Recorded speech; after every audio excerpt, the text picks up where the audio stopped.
قال الله تبارك وتعالى في كتابه العزيز بسم الله الرحمن الرحيم أفلا يتدبرون القرآن أم على قلوب أقفالها وقال النبي صلى الله عليه وسلم خيركم من تعلم القرآن وعلمه۔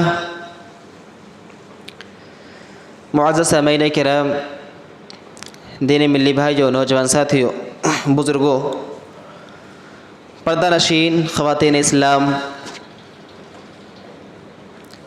رمضان المبارک کا مہینہ ہمارے اور آپ کے اوپر سایہ فگن ہے، اور اس عربک مہینے کی آج 18ویں تاریخ ہے۔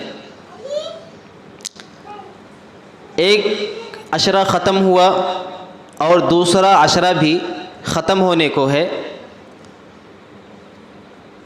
اللہ رب العالمین نے اس مبارک مہینے کی فضیلت، اہمیت اور اس کے وقار کی جہاں بات کی ہے، وہاں پر قرآن کا تذکرہ کیا ہے، بتلانے کے لیے کہ قرآن مقدس سے اس مبارک مہینے کا بہت ہی گہرا ربط اور تعلق ہے۔ عموماً ہمارے معاشرے کے اندر، ہمارے سماج کے اندر یہ دیکھنے میں آتا ہے کہ قرآن مقدس سے لوگوں کی دوری، قرآن مقدس سے لوگوں کا اعراض اتنا زیادہ ہے کہ کچھ خاص وقت جن کو لوگوں نے خود متعین کر لیا ہے، اس کے علاوہ قرآن کو لوگ ہاتھ نہیں لگاتے، بلکہ اس کو یوں سمجھتے ہیں کہ یہ ایسی کتاب ہے جس کو پڑھنے کے لیے کوئی بہت بڑا عالم، علامہ یا مفتی ہونا چاہیے، ہر کوئی اس کو چھو نہیں سکتا ہے، جبکہ یہ ان کی غلط سوچ ہے۔ ایسا دین کا کوئی مسئلہ نہیں ہے اس کے اندر یہ بتایا گیا ہو کہ قرآن کو ہر کوئی ہاتھ نہیں چھو نہیں سکتا، پڑھ نہیں سکتا ہے۔ انشاءاللہ تفصیل آگے آئے گی۔ میں بطور تمہید یہ بات بیان کرتا ہوں آپ کے سامنے کہ جب اللہ رب العالمین نے قرآن مقدس کا وہ مقام بتلایا ہے کہ اس کا یہ مقام ہے کہ جس سے اس کا تعلق ہو گیا اس کا بھی مقام بلند ہو گیا ہے، پھر چاہے اس کا تعلق نبی سے ہو، فرشتے سے ہو، مہینے سے ہو، رات سے ہو، جس سے بھی اس قرآن کا تعلق ہوا، قرآن نے اس کے مقام کو بلند کر دیا ہے۔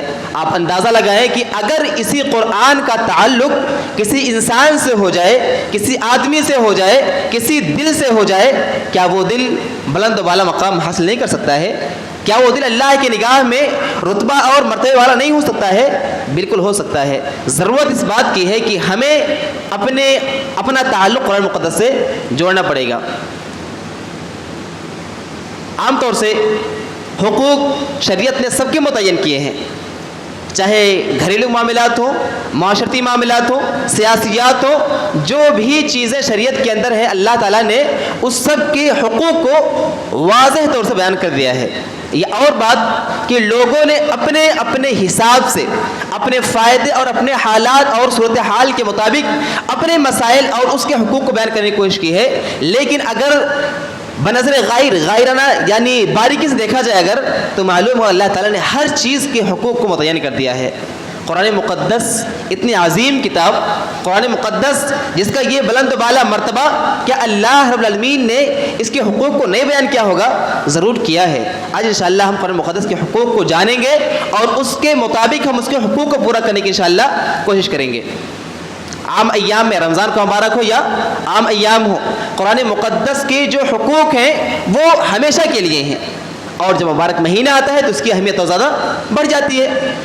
قرآن مقدس کے حقوق میں سے میں نے 5 حقوق کو جو بہت بنیادی اس کو ہم نے یہاں پر نوٹ کیا ہے، میں اس کو بیان کرتا ہوں۔ سب سے پہلا حق جو قرآن مقدس کا پتہ ہے کیا ہے؟ وہ قرآن مقدس پر ایمان لانا۔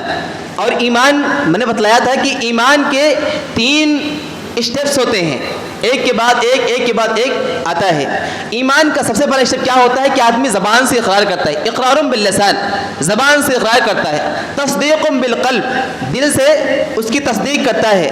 اس کے بعد تیسرے نمبر باری آتی ہے کہ عمل بالجوارح، اعضاء اور جوارح سے اس کا عمل بھی کرنا ہے۔ ہم اور آپ قرآن مقدس کے اس حق کو اپنے سامنے رکھیں کہ ہمیں قرآن پر ایمان لانا ہے. کیا مطلب؟ کہ قرآن اللہ کا کتاب ہے. اللہ رب العالمین نے اس کو اپنے آخری نبی محمد صلی اللہ علیہ وسلم کے اوپر نازل کیا ہے. اس کے سارے احکام کیا ہیں؟ بلا شک و شبہ اس پر عمل کرنے والے ہیں. کسی کی آیت کے اندر، کسی احکام کے اندر اللہ تعالیٰ نے کوئی شک نہیں رکھا ہے، یا یہ کتاب مشکوک اور شک سے بالکل پرے اور دور ہے. ہم اور آپ جس قرآن کو پڑھتے ہیں، ہم یہ گواہی دیتے ہیں اور مانتے ہیں کہ ہم قرآن پر ایمان لاتے ہیں.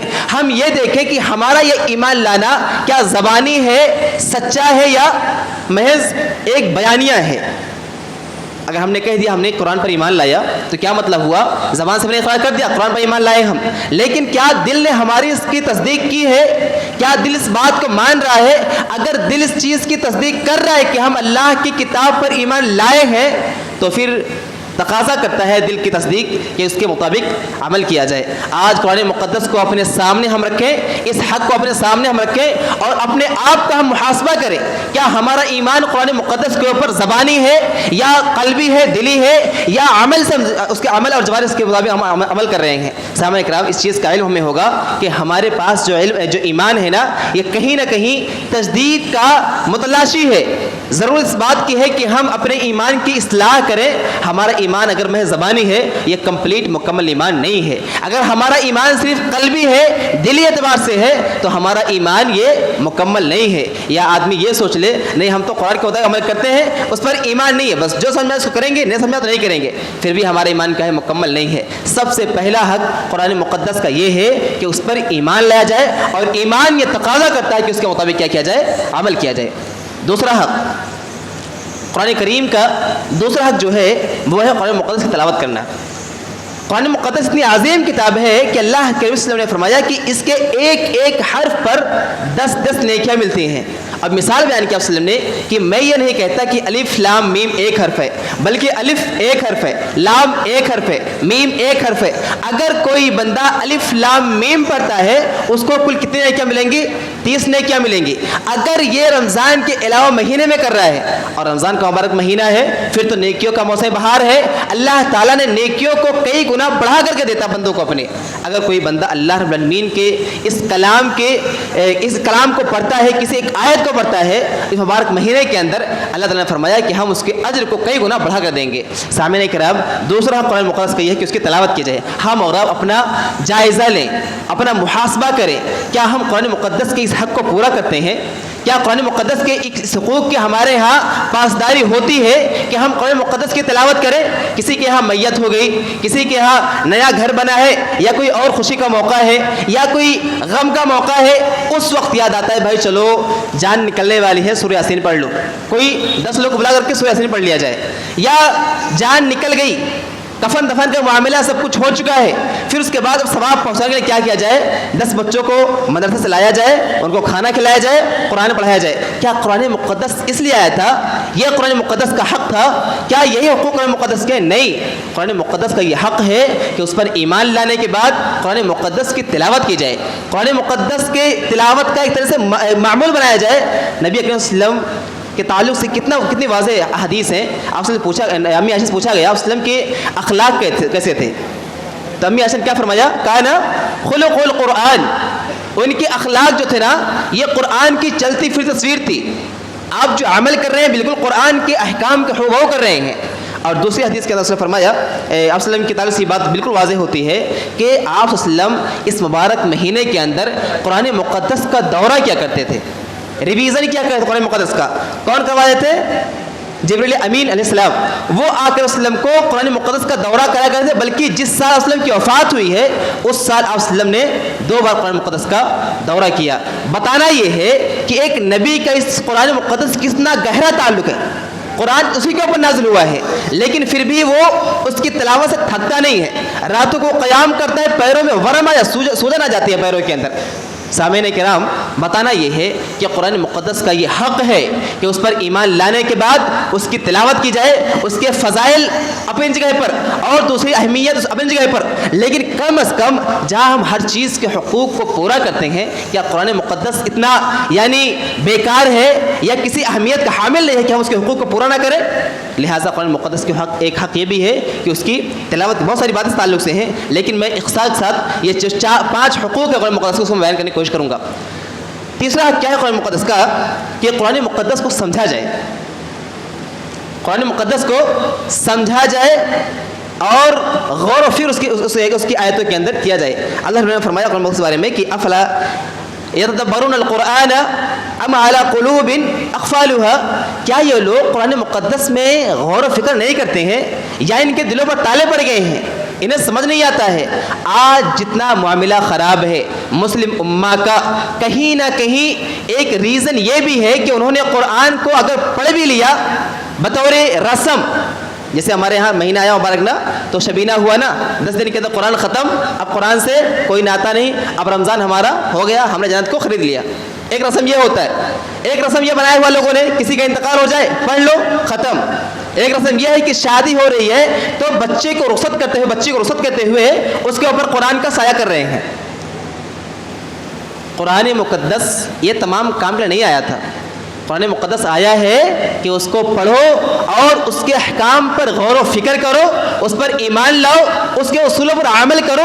اگر تم ایسا کرتے ہو تو انشاءاللہ تعالی عزیز تمہیں دنیا میں یا آخرت میں ناکامی سے دوچار نہیں ہونا پڑے گا، تم کامیاب ہو جاؤ گے دنیا کے اندر بھی اور آخرت کے اندر بھی۔ اللہ نے فرمایا کہ جو لوگ ہیں جو بس قرآن کو محض رسمی طور سے یا تو پڑھتے ہیں تو سنتے ہیں، دیکھو پڑھنا بھی ثواب ہے، سننا بھی ثواب ہے، لیکن میں اس کو رسم بنا لینا کہ بس اسی سے کام چل جائے گا، ہمیں خود پڑھنے کی ضرورت نہیں ہے، یہ اس کی ایک طرح سے کم علمی اور کم عقلی کی بات ہے کہ بندہ یہ سوچے کہ بس بہت معمولی طور سے ہم نے جنت کو خرید لیا، معمولی پیسے کے اندر۔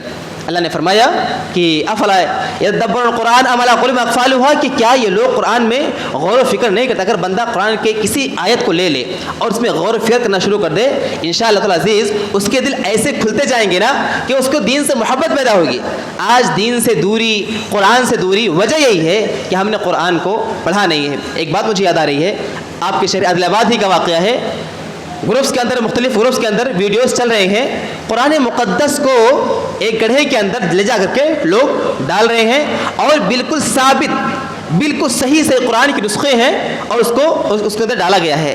معلوم کرنے کے بعد ایسا معلوم ہوا اور اس چیز کا احساس ہوا کہ دراصل کچھ علماء، کچھ مفتیان یا کچھ دین کے ٹھیکیداران یہ سمجھتے ہیں کہ قرآن مقدس کو پڑھنا اور سمجھنا ہر کسی کے بس کی بات نہیں ہے، اس کے لیے 17 علوم کا آنا ضروری ہے۔ جب قرآن مقدس کے اوپر اس چیز کا لیبل اور ٹھپا لگا دیا گیا کہ قرآن مقدس پڑھنا ہے تو پہلے 17 اصول، 17 کتاب، 17 قسم کے علم کو حاصل کر کے آؤ، تب تم اس کو پڑھ سمجھ سکتے ہو۔ جب اس قسم کے لیبل قرآن مقدس پر لگائے جائیں گے، ظاہر سی بات ہے عوام کہاں اعتماد کرنے والی ہے، عوام کہاں اس قدر سے قرآن مقدس کو لے کر کے سیریس ہے کہ نہیں اب ہم 17 علوم حاصل کریں گے پھر قرآن کو پڑھیں گے۔ وہ آسانی چاہتی ہے، اب جب آپ نے ان کو راستہ دے دیا کہ 17 علوم حاصل کرو تب قرآن پڑھو، انہوں نے کہا بھائی ہم 17 علوم حاصل بھی نہیں کرتے، یہ قرآن لے جاؤ اپنے گھر میں لے جاؤ، مٹی کے حوالے کر دو، قبر کے حوالے کر دو، ہم اس کو پڑھنے والے اتنی محنت کرنے والے نہیں ہیں۔ سامعین کرام، یہ ایک فیصلہ، یہ ایک حکم یا یہ ایک بیان کہ قرآن مقدس مشکل ہے، اتنا آسان نہیں کہ ہر کوئی پڑھ لے، اس نے قرآن مقدس کو بلند، یعنی یوں کہہ لیجیے کہ گھر کے خوبصورت طاقوں سے اٹھا کر کے قبر کے اندر لا کر کے رکھ دیا ہے، اس ایک بیان کی وجہ سے۔ آئیے ہم قرآن کے خود آیات سے اس چیز کا علم حاصل کرتے ہیں کہ کیا قرآن مشکل ہے؟ کیا قرآن مقدس اتنا مشکل ہے، اتنا ٹف ہے کہ ہر کوئی اس کو سمجھ سکتا، پڑھ نہیں سکتا ہے؟ نہیں، اللہ نے فرمایا لقد یسرنا القرآن للذکر فہل من مدکر، ہم نے قرآن کو سمجھنے کے لیے اتنا آسان بنایا ہے کوئی اس کو سمجھنے والا، ہے کوئی اس کو پڑھنے والا؟ اللہ کہہ رہا ہے ہم نے قرآن کو آسان بنایا، اور آج کا مفتی، آج کا عالم، آج کا دین کا ٹھیکیدار یہ کہہ رہا ہے قرآن 17 علوم سیکھنے کے بعد پڑھنا ورنہ سمجھ نہیں آئے گا۔ عوام، نوجوان، مسلمان میں آپ سے پوچھتا ہوں، کیا قرآن مقدس کی بات حق ہے، سچ ہے، یا آج کے نام نہاد علماء اور ملاؤں کی بات سچ ہے؟ آپ خود اس بات کا فیصلہ کریں کہ اللہ رب العالمین کی بات جھوٹی ہے یا پیٹ پجاری علماء کی بات جھوٹی ہے۔ اللہ تو کہہ رہا ہے قرآن مشکل نہیں ہے، قرآن بہت آسان ہے، نصیحت پکڑنے والے اس طرح نصیحت پکڑتے ہیں، اور آج کے وقت کا یہ دین کا ٹھیکیدار کہتا ہے قرآن بہت ہی مشکل ہے۔ سامعین کرام، میں بہت ہی ادب احترام کے ساتھ سے گزارش کروں گا، قرآن کے ساتھ یہ بے حرمتی کم سے کم مت کرو۔ قرآن مقدس کو آپ پڑھ نہیں سکتے ہو، آپ کسی کے اندر ہدیہ تحفہ کر دو اور بات ہے، آپ اس کو نئے قرآن کو لے جا کر کے گڑھوں کے حوالے کر دے رہے ہو، کیا ہمارے گھر میں کسی کام کا نہیں ہے؟ دیکھو گھر کے اندر جو مسائل آتے ہیں نا، یہی سب ریزنس ہیں۔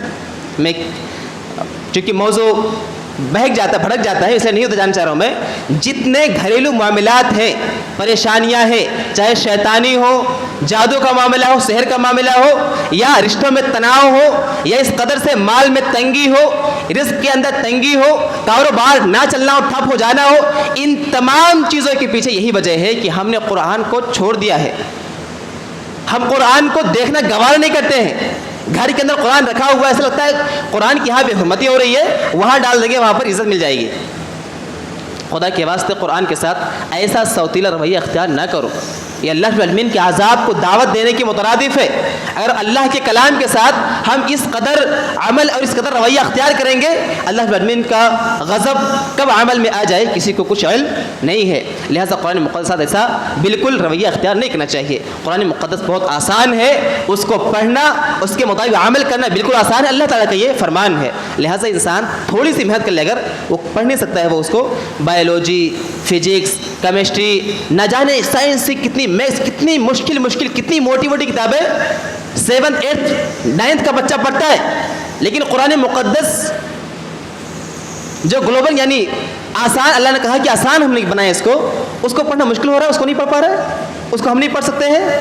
یہ ہماری اور آپ کی ٹھیک ہے خام خیالی ہے، سچائی اس کے اندر کچھ بھی نہیں ہے، بس سستی، کاہلی، شیطان کا بہکاوا، انہی تمام چیزوں کی وجہ سے ہم نے آج قرآن کو چھوڑا ہوا ہے، اور یہ قرآن کا چھوڑنا ہمیں پست و تنزل کی طرف لے کر کے جا رہا ہے۔ قرآن مقدس کے حقوق کی بات میں کر رہا تھا۔ پہلا قرآن مقدس کا ہے کہ اس پر ایمان لایا جائے، دوسرا حق اس کا ہے قرآن مقدس کا اس کی تلاوت کی جائے، تیسرا قرآن مقدس کا ہے کہ اس کو پڑھنے کے بعد اس میں غور و فکر کیا جائے اور اس کے مطابق عمل کیا جائے، چوتھا جو حق ہے وہ اس کے مطابق عمل کرنا ہے۔ قرآن کوئی پڑھتا تو ہے لیکن عمل نہیں کرتا ہے، یہ کوئی فائدہ کسی کام کی چیز ہے؟ اللہ کہہ رہا ہے اقام الصلاۃ، نماز قائم کرو، پڑھنے والا پڑھ رہا ہے، روز پڑھ رہا ہے، فجر بعد، عصر بعد، ظہر مغرب بعد 5 ٹائم نماز پڑھ رہا ہے وہ، اور سامنے سے یہ آیت گزرتی ہے اقام الصلاۃ، لیکن باہر نکلتا ہے تو اس چیز کو بھول جاتا ہے، نماز نہیں پڑھتا ہے۔ اس میں کہا گیا ہے کہ اطاعت زکات ادا کرو، لیکن اس کے کان پہ چونے دیکھتی ہے۔ ایسے قرآن مقدس بہت سارے احکام ہیں، فحش سے بچو، بے حیائی سے بچو، منکرات سے بچو، لیکن جب وہ مسجد سے باہر نکلتا ہے تو وہ ان احکام پر عمل نہیں کرتا۔ ایسا قرآن کا پڑھنا کسی کام کا ہے؟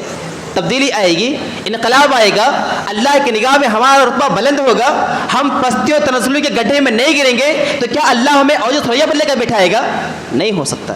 لہذا ضرورت اس بات کی ہے کہ ہم قرآن کو پڑھیں، جو احکام ہم کو ملے اس کو کریں، جس چیز سے ہمیں روک دیا جائے ہم اس سے بالکل باز آ جائیں۔ یہ قرآن مقدس کا ایک حق ہے، چوتھا حق ہے۔ پانچواں حق میں اس کو بیان کر کے انشاءاللہ کچھ باتیں بیان کروں گا۔ پانچواں جو ہے قرآن مقدس کی وہ یہ ہے کہ اس قرآن مقدس کو پڑھنے کے بعد، ایمان لانے کے بعد، غور و فکر کرنے کے بعد ایک حق یہ ہے کہ اس کے تعلیمات کو دوسرے لوگوں تک پہنچایا جائے۔ اور حالات حاضرہ کے تناظر میں میں یہ بات بہت ہی وثوق اور بہت یقین کے ساتھ یہ بات کہہ سکتا ہوں کہ جتنی غلط فہمیاں، جتنے مسکنسیپشنز غیروں کے اندر پھیلے ہوئے ہیں، اس کو مٹانے کا ایک واحد راستہ اگر ہے نا تو یہی ہے کہ قرآن مقدس کو صحیح انداز میں لوگ سامنے پیش کیا جائے۔ لوگ گالی دیتے ہیں نا قرآن مقدس کو، قرآن مقدس کے یہ فلاں فلاں آیات کو نکال دیا جائے، اس کے اندر یہ تعلیمات دی جا رہی ہیں، یا ایسے ہی فلاں فلاں تعلیم کو نکال دیا جائے کیونکہ اس کے اندر شدت پسندی ہے، مختلف آتے رہتے ہیں نا لوگ باتیں کرنے کے لیے. یہ جو غلط فہمیاں لوگ کہتے ہیں کیوں ہیں؟ یہ قرآن کی تعلیمات کو صحیح طریقے سے حاصل نہ کرنے کی وجہ سے ہیں. اگر مسلمان یہ ٹھان لے، مسلمان یہ اپنے آپ سے عہد مصمم کر لے، عزم مصمم کر لے کہ میں قرآن مقدس کے تعلیمات کو لوگوں تک صحیح طریقے سے پہنچاؤں گا، انشاءاللہ تعالی عزیز لوگوں کے دلوں کے اندر سے غلط فہمیاں دور ہوئیں گی، لوگ آپ سے قریب ہوں گے. آدمی جب غلط فہمی ہوتی ہے نا، اس کے پاس اب صحیح بات پیش کرو نا، وہ قبول نہیں کرتا. 10 بات ایسا کی ایک بات صحیح کر رہے ہیں، لہٰذا کیا اس کو لگتا ہے کہ ہم جو پڑھ رہے تھے اس میں ایسا تھا اور یہ تو ایسا بول رہے ہیں. تو غلط فہمی جب انسان کے اندر آتی ہے تو وہ سچ بات کو بھی قبول نہیں کرتا ہے. اللہ رب العالمین نے فرمایا قرآن مقدس کے بارے میں، یہ قرآن کسی ایک آدمی کا نہیں ہے، کسی ایک امت کا نہیں ہے، کسی ایک جماعت یا کسی ایک فرقے کا نہیں ہے، بلکہ قرآن مقدس تمام جہان والوں کے لیے، سارے کے سارے مسلمانوں کے لیے، سارے انسانوں کے لیے ہے.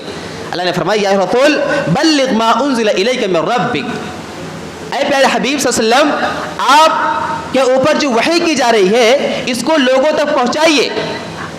اور کہا کہ وَإِن لَّمْ تَفْعَلْ فَمَا بَلَّغْتَ رِسَالَتَهُ، اگر آپ نے ایسا نہیں کیا، یعنی قرآن کے تعلیمات کو آپ نے لوگوں تک نہیں پہنچایا تو گویا کہ آپ نے رسالت کے حق کو ادا ہی نہیں کیا.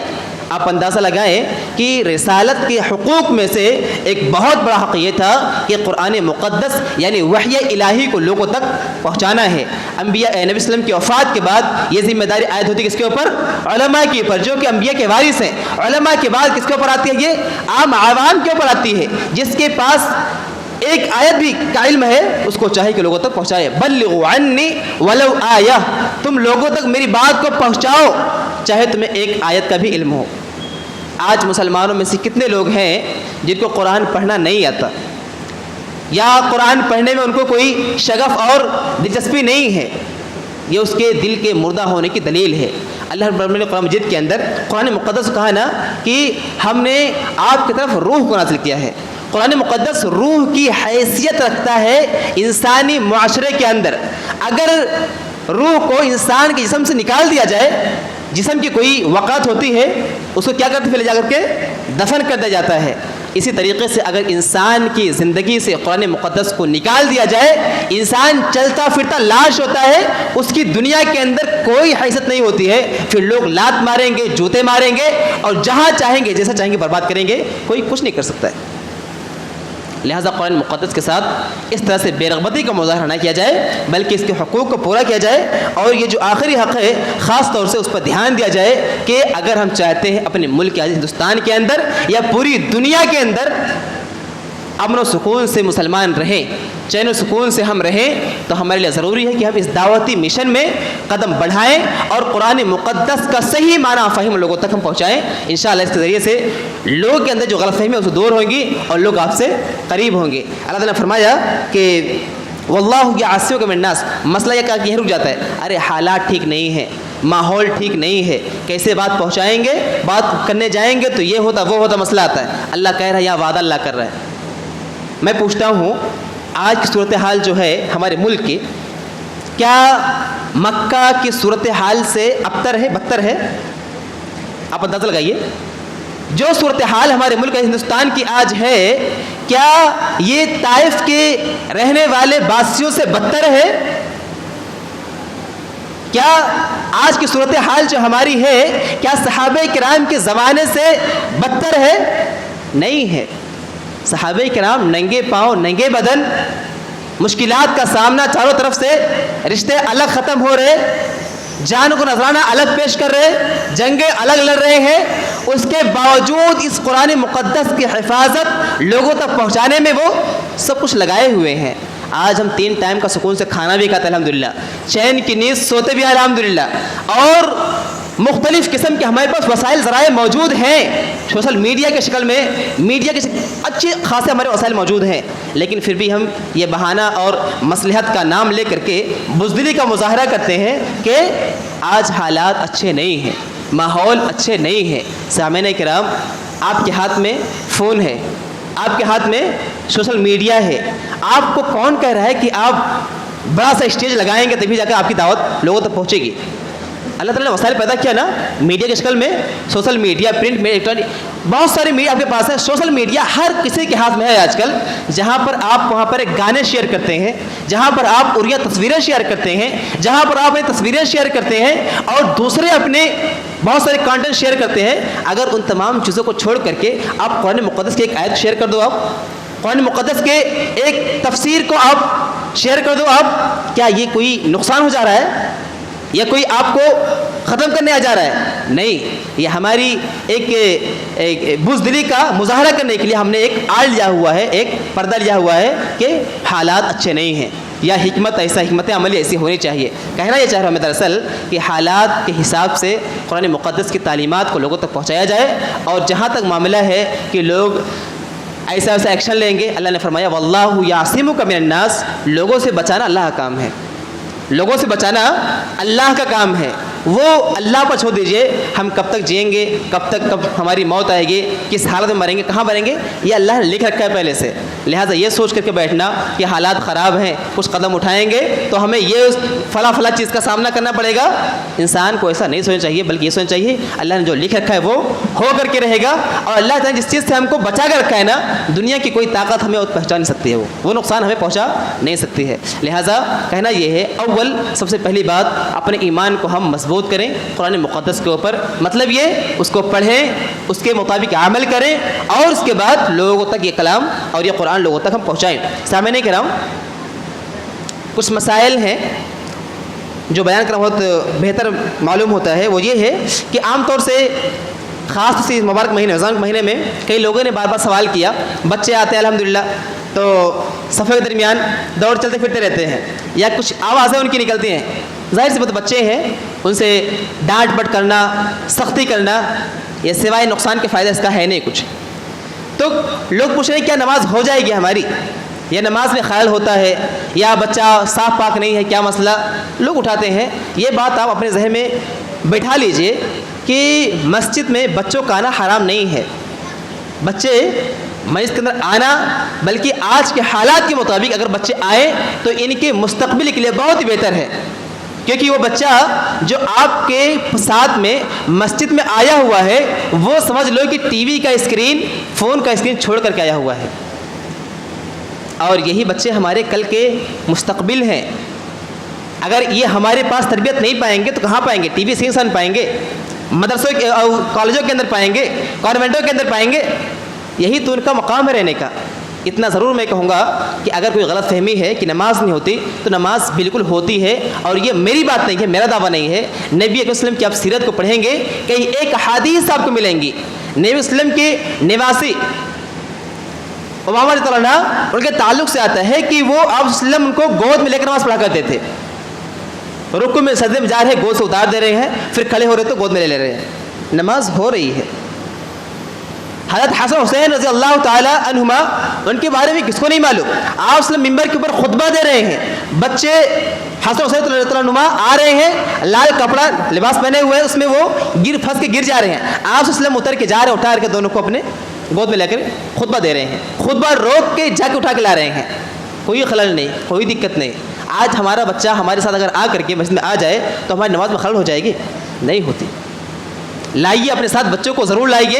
اتنا ضرور کہوں گا کہ بہت چھوٹے بچے ہوں, بہت چھوٹے مطلب یہ کہ رونے لگ جائے یا اس معاملہ ہو جائے, اگر تو ظاہر سی بات ہے بچہ رو رہا ہے تو باپ کا دل اس میں لگا رہتا ہے, نماز میں ایک طرح سے اس کی خلل پڑتی ہے. اگر اتنا بچہ ہے کم از کم ساتھ میں چلنے کے لائق ہے اگر, تو بالکل اس کو لائیے آپ انشاءاللہ, اور مسجد کے اندر لا کر کے وہ بتلائیے کہ ہمارے عبادت کی جگہ یہی ہے, ہماری روایت جگہ یہی ہے. ورنہ اگر ہم یہاں پہ نہیں لائیں گے, وہی بچہ اسکرینوں کے سامنے بیٹھ کر کے, کانوینٹوں میں جا کر کے اور دوسرے مقامات جا کر کے وہ مسجدوں کو بھول جائے گا, اور آنے والی نسل جو ہے ہمارے بعد یہ جو آنے والی ہے نا, یہ اور ہی برے طریقے سے دین سے بیزار ہوگی.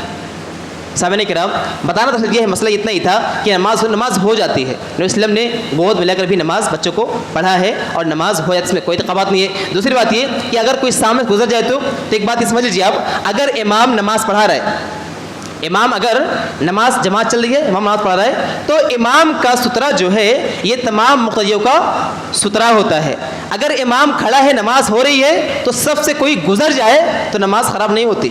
اگر امام کے سامنے گزرے تو نماز خراب ہو جائے گی، لیکن اگر امام کھڑا ہے سامنے سترہ اس کے ہے اور اس کے بعد مصلی بھی سے کوئی گزر رہا ہے اگر، تو اس کی نماز خراب نہیں، اس کی نماز ہو جائے گی، کیونکہ امام کا سترہ تمام مقتدیوں کا سترہ ہوتا ہے۔ دوسرا مسئلہ یہ تھا شب قدر تعلق سے کہ اب مہینہ آ رہا ہے نا، آخری عشر آ رہا ہے نا، تو شب قدر کا معاملہ تو ابھی سے لوگ پلاننگ کر رہے ہیں کون سی رات کی؟ 27ویں رات کی، کہ وہی ہمارا شب قدر ہے۔ میں آپ کو بتلا دوں کہ شب قدر کے بارے میں آپ نے ارشاد فرمایا کہ تم رمضان کے آخری عشرے کی طاق راتوں میں تلاش کرو۔ شب قدر طاق رات کتنے آتے ہیں آخری عشرے میں؟ 5 آتے ہیں نا، تو 5 راتوں میں سے کوئی ایک رات ہے، لہٰذا ان 5 کو 4 کو چھوڑ کر کے کسی ایک کو خاص کر لینا کہ یہی شب قدر، یہی ليلۃ القدر ہے، یہ کیا ہے؟ انسان کی اپنے کم عقلی کی بات ہے، ایسا نہیں ہے، بلکہ اگر آدمی اسی دن کو سیلیبریٹ کرتا ہے یہ بدعت زمرے میں آتا ہے۔ کسی ایک رات کو خاص کر کے عبادت کرنا شروع کر دے اور 3-4 راتوں کو چھوڑ دے وہ، تو کیا ہو جائے گا؟ یہ ایک رات کو عبادت کرنے کے لیے مطلب یہ ہوا کہ اس نے ایک ہی رات کو اپنے لیے بنا لیا ہے اور یہ اپنے طرف سے بنایا ہوا ہے۔ نبی صلی اللہ علیہ وسلم کو اللہ تعالیٰ نے تو نہیں بتایا نا، بتایا تھا، آپ وسلم راستے میں بھول گئے بتانا کہ اللہ تعالیٰ چاہیے رہا ہے کہ میرا بندہ مجھ سے زیادہ لگا رہے اور زیادہ ان ایام میں عبادت کرتا رہے تاکہ اس کے نام اعمال میں زیادہ اضافہ ہو جائے۔ اور ہم کیا سوچ رہے ہیں کہ نہیں ہم ایک ہی رات میں سب نام اعمال بھر لیں گے، ہم ایسا نہیں ہے۔ 5 راتوں میں سے کوئی ایک رات ہے، لہٰذا کسی ایک رات کو خاص کرنا یہ شریعت بار سے درست اور صحیح نہیں ہے، لہٰذا اس سے اجتناب کیا جائے۔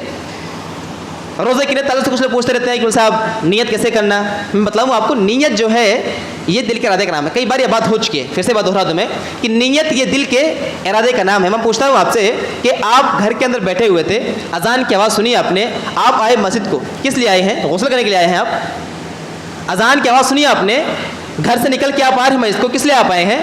غسل کرنے کے لیے، تجارت کرنے کے لیے، کھیلنے کے لیے نہیں نا، کس لیے آئے آپ؟ نماز کے لیے آئے نا۔ یہی جو دل میں ارادہ چل رہا ہے نا، وہاں سے نکل کے آپ یہاں پہ آئے، ہم جا رہے ہیں نماز کو، یہی کیا ہے؟ نیت ہے۔ یہ اب زبان سے ادا کرنا کہ اب یہاں صف میں کھڑے ہونے کے بعد میں نیت کرتا ہوں، پتہ نہیں کیسے اللہ علم، تو یہ ثابت نہیں ہے۔ اگر چلو نماز کے لیے مان لیا جائے، روزے کی ایسے روزے کا مسئلہ ہے، روزے کا نیت کیسے کرنا؟ تو روزے کی بھی نیت، جب ایک چیز کی نیت اللہ نے بتلا دیا کہ نیت دل کے ارادے کا نام ہے، اس کا تعلق زبان سے نہیں ہے، تو کوئی بھی عمل ہے اس میں نیت ضروری ہے۔ روزہ بھی کیا ہے؟ ایک فریضہ ہے، ایک عمل ہے، لہٰذا اس میں بھی نیت دل سے ہی کرنا ہے، زبان سے اس کا کوئی تعلق نہیں ہے۔ اگر کوئی کہے کہ نہیں سحری میں یہ فلاں نوئی تو پتہ نہیں کیا بولتا ہے، نوئی تو بسم غدن کچھ کر کے کل کا روزے کا ہم نیت کرتے ہیں، اگر میں مان لوں کہ چلو یہ نیت آپ کا ہے تو ٹھیک ہے، وضو سے پہلے نیت کیسے کریں گے آپ؟ زکوٰۃ آپ دے رہے ہیں نا، اس میں نیت ضروری ہے، نیت بتاؤ بھائی کیسے کرنا اس کا، بتاؤ کوئی۔ ایسے ہی جتنے بھی اعمال کر رہے ہیں آپ، ہر عمل کے طرف دیکھ لیجئے کہ اس کی نیت کیسے کرنی ہے، اور کتنے اگر آدمی تھوڑا سا عقل رکھنا سمجھ جائے گا وہ کہ نیت کا جو تعلق ہے چونکہ کس سے ہے؟ دل سے، اور شریعت کے اندر جو ہے سارے کے سارے معاملات عربی کے اندر ہیں، اور جو نیت لوگ بتاتے ہیں خاص نماز کے اندر، وہ کسے پڑھتے ہیں؟ وہ لوگ اردو میں پڑھتے ہیں۔ میں نیت کرتا ہوں 4 رکعت نماز کی بواسطے اللہ، میرا منہ قبلہ شریف کی طرف، اور نہ جانے جو بھی، تو یہ کہاں لکھا بھائی؟ یہ قرآن کے تو الفاظ نہیں ہے، یہ حدیث کے الفاظ تو نہیں ہے کم از کم۔ جب قرآن و حدیث کے الفاظ نہیں ہے تو ہمارے بنانے سے دین بن جائے گا؟ نہیں، قرآن مکمل ہے، قرآن شریعت کیا ہے؟ بالکل مکمل ہے۔ مکمل کہتے ہیں جس کے اندر ایک قطرہ بھی اگر ڈالا جائے نا تو گر جائے، وہ رکے نا، ٹھہرے نا۔ ظاہر سی بات ہے جب دین مکمل ہے اس کے اندر ایک بھی چیز ہم ڈالیں گے تو گویا کہ کیا ہو گیا؟ دین کے اندر کوئی کمی تھا۔ اگر نکل جا رہا ہے تو کیا ہوگا؟ مردود ہے وہ۔ جب نکل جا رہا ہے تو مردود ہے وہ۔ لہٰذا صاف اور سمپل بات یہ کہ شریعت کے اندر جہاں تک معاملہ نیت کا ہے، نیت دل کے ارادے کا نام ہے، لہٰذا زبان سے اس کا کوئی تعلق نہیں ہے۔ جب بھی نیت کیا جائے تو دل کے اندر آدمی کام کرتا ہے، وہ نیت اس کا ہوتا رہتا ہے۔ اب اس کے لیے اسپیشل الفاظ استعمال کرنا اس کی ضرورت نہیں ہے، قطعی ضرورت نہیں ہے، یہ قرآن و حدیث کی نص سے بالکل ثابت نہیں ہے، لہٰذا اس سے اجتناب کرنا چاہیے۔ اور 2 سوالات انشاءاللہ اگلے جمعے سے لینے کی کوشش کریں گے، اور خاص طور سے چونکہ اب دن قریب آ رہے ہیں نا، زکوٰۃ کے جو مسئلے ہیں اس پہ سوالات کچھ لوگ آ رہے ہیں، انشاءاللہ اگلے جمعے کے اندر انشاءاللہ زکوٰۃ کے احکام مسائل کے اوپر انشاءاللہ بات کریں گے۔ لیکن اتنا میں ضرور بتا دوں کہ زکوٰۃ کا جو تعلق ہے دینے کا، یہ رمضان سے خاص نہیں ہے۔ یہ بات آپ ہمیشہ رکھیے کہ زکوٰۃ ادا کرنے کا تعلق یہ رمضان کے مہینے کے تعلق سے کوئی خاص نہیں ہے۔ اتنا ضرور ہے کہ رمضان کے مہینے میں صدقہ خیرات کرنا، زکوٰۃ دینا، یہ ثواب کا زیادہ مستحق ہے، زیادہ ثواب اس میں ملے گا۔ لیکن بتانا چاہ رہا ہوں میں کہ اگر جب بھی انسان کے پاس مال پہنچ گئے نصاب کو، حولان حول ہو گیا اس پر، 1 سال اس پر گزر گئے ہیں، تو جب اس کا دن متعین 1 سال پورا ہو رہا ہے وہیں پر اس کا زکوٰۃ فرض ہو رہا ہے، اس کو وہیں پر ادا کر دینا چاہیے۔ لیکن کوئی رمضان میں ادا کرنا چاہ رہا ہے تو ادا کر دے۔ مدرسہ 1-2 لوگوں نے سوال کیا کہ رمضان میں ایسا کرنا فرض ہے کیا؟ ہم نے کہا بھی دیکھو فرض نہیں ہے، رمضان کے مہینے میں زکوٰۃ ادا کرنا فرض نہیں ہے، لیکن ثواب زیادہ ملے گا انشاءاللہ، اتنا ضرور ہے۔ تو یہ تمام وہ باتیں تھیں انشاءاللہ جو بیان کرنے کی میں نے کوشش کی۔ باقی اس کے علاوہ کسی کو کوئی ڈاؤٹ ہو میرے خطبے کو لے کر کے جو بیان ہوا ہے، یا اس کے علاوہ بھی رمضان کو لے کوئی اگر ڈاؤٹ ہو، کوئی شک ہو، شبہ ہو، اعتراض ہو، انشاءاللہ وہ میرے پاس پہنچا سکتے ہیں انشاءاللہ اس کو بالکل تشریح بخش جواب دیا جائے گا قرآن کی روشنی میں۔ اللہ سے دعا کہ مولا کہ تو ہم لوگ کو عمل صالح کرنے والا بنائے اور قرآن و حدیث کو چلنے والا بنائے، ہم سب کو جزاک اللہ کہ من اسلام پر قائم دائم رکھے، ہمارا جب خاتمہ اور ایمان ہی پر ہو، آمین۔ تقبل رب العالمین۔